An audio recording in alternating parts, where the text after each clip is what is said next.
मेरे प्यारे भाई बहनों स्टूडेंट, मैं आप सभी के लिए लेके आ चुका हूँ एसएसटी का महत्वपूर्ण ऑब्जेक्टिव प्रश्न जो कि आपके बिहार बोर्ड एग्जाम में आने वाला है। तो आप इस वीडियो को ध्यान से देखिएगा और इस क्लास को पूरा वॉच कीजिएगा, और वीडियो पसंद आएगा तो इस क्लास को लाइक कीजिएगा एंड चैनल को सब्सक्राइब जरूर कर लीजिएगा। एजुकेटेड बिहार 10th चैनल को सब्सक्राइब जरूर कर दीजिएगा। मैं इस चैनल पे सभी सब्जेक्ट की तैयारी कराता हूं, तो आप लोग इस चैनल को सब्सक्राइब जरूर कर लीजिएगा। और मैं अभी इतिहास यानी कि देख सकते हैं यहाँ इतिहास का प्रश्न जो कि मैं आप सभी को अभी पूरा कराने वाला हूँ इतिहास का, और जो भी भूगोल है, अर्थशास्त्र है, राजनीतिक शास्त्र है, इन चारों का मैं जो है यहाँ पे ऑब्जेक्टिव प्रश्न कराने वाला हूँ। तो आप लोग ध्यान से देखिएगा, आपके बिहार बोर्ड एग्जाम में यही से प्रश्न आने वाला है। बिल्कुल लड़ेगा, एग्जाम हॉल में आप सभी प्रश्न टिक करके आएंगे। तो चलिए मैं आपको बताता हूँ। सबसे पहला प्रश्न है, जलियांवाला बाग हत्याकांड कब हुआ था? तो प्यारे बच्चों, आपको पता है कि 1919 ईस्वी में जो है जलियांवाला बाग हत्याकांड हुआ था। अगला प्रश्न देखते हैं। अगला प्रश्न है, क्या है अगला प्रश्न? अंकोरवाट के मंदिर का निर्माण किस शासक के द्वारा करवाया गया था? तो ये कब कराया गया था? तो सूर्यवर्मन द्वितीय में कराया गया था। तो इसका आंसर क्या हो जाएगा? राइट आंसर क्या हो जाएगा दोस्तों? ए हो जाएगा। क्या हो जाएगा? ए हो जाएगा। सूर्यवर्मन द्वितीय ने कराया था। अनकोरवट के मंदिर का निर्माण कराया था। अगला प्रश्न देखेंगे, तीसरा नंबर। सिखों के 10वें और अंतिम गुरु श्री गोविंद सिंह का जन्म बिहार के किस नगर में हुआ था? तो पटना में हुआ था, सबको पता है। तो ये कहाँ हुआ था? पटना में। तो इसका राइट ऑप्शन क्या हो जाएगा? ए हो जाएगा। अगला प्रश्न देखेंगे, चौथा नंबर। क्या है? भारत की स्वतंत्रता के समय भारत के कितने राजा थे? भारत की स्वतंत्रता के समय कितने राजा थे? तो लगभग 550 थे। तो इसका राइट आंसर क्या हो जाएगा? बी। जब भारत स्वतंत्रता हुआ था, जब आजाद हुआ था, तो उस समय जो है 550 के करीब राजा थे। ठीक है, भारत में। अगला पांचवा प्रश्न क्या है? गांधी जी क्या कर रहा है? गांधी जी ने असहयोग आंदोलन कब शुरू किया?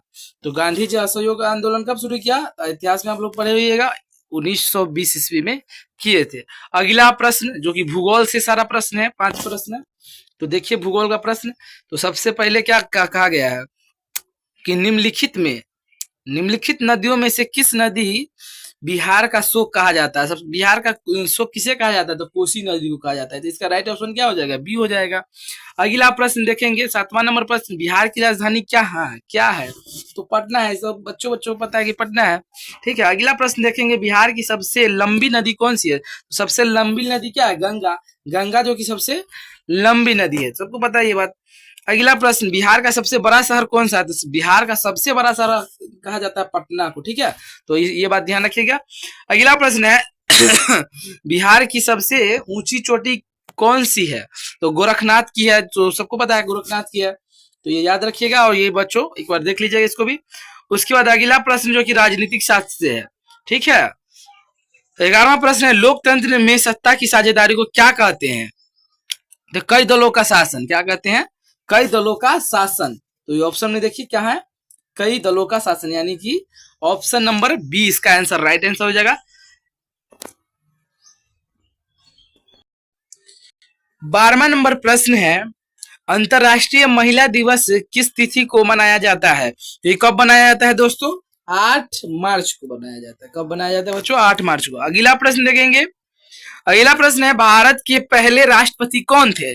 पहले राष्ट्रपति पूछा जा रहा है। तो पहले राष्ट्रपति तो सबको पता है कि डॉक्टर राजेंद्र प्रसाद थे। तो यहाँ पर ए में टिक लगा देंगे। अगला प्रश्न देखेंगे, 14वां नंबर प्रश्न, भारत के संविधान को कब अपनाया गया था? तो ये कब अपनाया गया था? तो 26 नवंबर 1949 को। कब अपनाया गया था? 26 नवंबर 1949 को।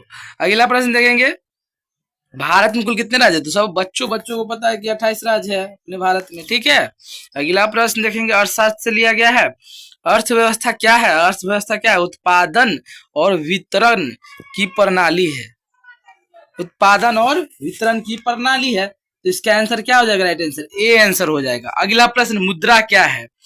तो एक देश की क्या है? मुद्रा है। मुद्रा क्या है? तो मुद्रा एक देश की मुद्रा है कि नहीं? तो ऑप्शन सी राइट आंसर हो जाएगा इसका। अगला प्रश्न 18वां नंबर देखेंगे, बिहार के बिना भारत का विकास संभव नहीं है, यह कथन किसका है? यह कथन डॉक्टर राजेंद्र प्रसाद का है। तो यहाँ पर ऑप्शन नंबर क्या हो जाएगा? ए हो जाएगा, ऑप्शन नंबर ए हो जाएगा। अगला प्रश्न देखेंगे, 19वां नंबर प्रश्न क्या है? भारत की आर्थिक योजना का मुख्य उद्देश्य क्या है? तो आर्थिक योजना का मुख्य उद्देश्य क्या है? तो आर्थिक विकास, सामाजिक न्याय, आर्थिक समानता। तो इसका क्या हो जाएगा आंसर? सभी हो जाएगा, यानी इसका ऑप्शन नंबर डी हो जाएगा सही करेक्ट आंसर। अगला प्रश्न देखेंगे, भारत में कितने प्रकार की अर्थव्यवस्था है? तो भारत में 3 प्रकार की अर्थव्यवस्था है। आप लोग पढ़ा होगा अर्थव्यवस्था में, अर्थशास्त्र में पढ़ा होगा।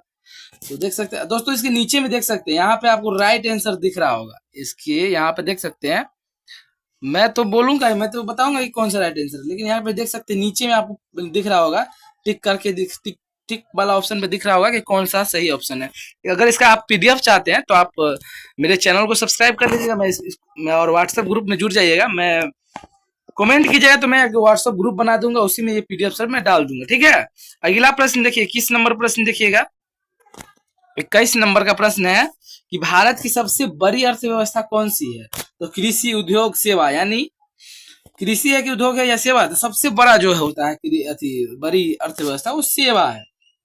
जो जनता की सेवा को करते हैं, सरकार करते हैं, वो सबसे बड़ा सेवा हो गया। जनता को अगर कोई भी लाभ प्राप्त कराते तो कौन कराता है? सरकार कराता है। तो ये सेवा सबसे बड़ी चीज होगी, ठीक है। तो अर्थव्यवस्था में क्या हो जाएगा? सेवा हो जाएगा। 22वां नंबर प्रश्न है, बिहार की सबसे बड़ी अर्थव्यवस्था कौन सी है? सबसे बड़ी अर्थव्यवस्था कौन सी है? सबसे बड़ी अर्थव्यवस्था कौन सी? बिहार की। जब भारत की सबसे बड़ी अर्थव्यवस्था पूछे तो क्या लगाइएगा आप लोग? तो लगाइएगा सेवा। और जब पूछा जाएगा कि बिहार की सबसे बड़ी अर्थव्यवस्था क्या है, तो वो है कृषि। क्योंकि बिहार में जो सबसे बड़ा जो है कृषि उत्पादक लोग रहते हैं, किसान लोग रहते हैं बिहार में, है कि नहीं? तो सबको पता है भारत के कितने प्रकार के उद्योग है। भारत में कितने प्रकार के उद्योग है? 3 प्रकार के। डबल रिपीट क्वेश्चन है, ठीक है। अगला प्रश्न देखेंगे, भारत की सबसे बड़ी फसल कौन सी है? तो सबसे बड़ी फसल कौन सी है? चावल है कि नहीं? चावल हो जाएगा, इसका आंसर क्या हो जाएगा? चावल। ए ऑप्शन में हो जाएगा, ठीक है। ए ऑप्शन हो जाएगा। 25 नंबर क्वेश्चन देखिएगा, बिहार की सबसे बड़ी फसल कौन सी है? सबसे बड़ी फसल चावल है, क्योंकि यही जो है, ये फसल चावल, जो गेहूं जो है सबसे ज्यादा, गेहूं कहा गया, धान जो है सबसे ज्यादा बिहार में उगाया जाता है, ठीक है। भारत की सब कितने प्रकार के खनिज पाए जाते हैं? 3 प्रकार के खनिज पाए जाते हैं कि नहीं? अगला प्रश्न देखेंगे, अगला प्रश्न देखेंगे हम लोग। अगला प्रश्न देखेंगे, बिहार में कितने प्रकार की खनिज है? तो 3 प्रकार के अभी नहीं बताए हैं। भारत की सबसे बड़ी खनिज कौन सी है? कोयला होगा, ये गलत है ऑप्शन, यहाँ पे सही कर लीजिएगा। यहाँ पे हो जाएगा कोयला, ऑप्शन नंबर ये हो जाएगा। क्या हो जाएगा इसका? ऑप्शन नंबर ये हो जाएगा, कोयला हो जाएगा। क्या हो जाएगा? कोयला हो जाएगा, ठीक है। भारत की सबसे बड़ी खनिज क्या है? कोयला, ठीक है। गलत लिखा हुआ है, ऑप्शन ए हो जाएगा कोयला। अगला प्रश्न देखिएगा, बिहार की सबसे बड़ी खनिज कौन सी है? तो कोयला होगा, ठीक है, या उसे कोयली कहा जाता है, शायद लगता है ऑप्शन सही है। कोयला या कोयली भी कहा जाता है, कोयला को ही कोयली कहा जाता है, ठीक है। ऑप्शन नंबर 30 में देखिएगा, भारत की कितने प्रकार की ऊर्जा संसाधन है? तो 3 प्रकार की ऊर्जा संसाधन है, तो इसका ऑप्शन नंबर क्या हो जाएगा? बी राइट आंसर हो जाएगा। बी इसका राइट आंसर हो जाएगा, बी, ठीक है। 3 प्रकार का। बिहार में कितने प्रकार के ऊर्जा संसाधन है? 3, यही रिपीट क्वेश्चन है, ठीक है। 3 हो जाएगा। टोटल 31 प्रश्न हो चुका है। तो ये मोस्ट इंपोर्टेंट वाला जो मैं आपको बता दिया हूं कि कौन सा जो एसएसटी का टॉप 30 क्वेश्चन जो है, 31 क्वेश्चन जो है मैं आपको करा दिया हूं ऑब्जेक्टिव में।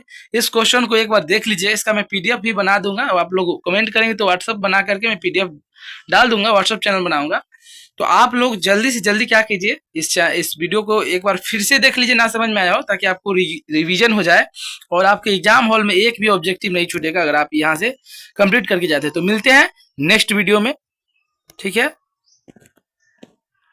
जय हिंद, जय भारत।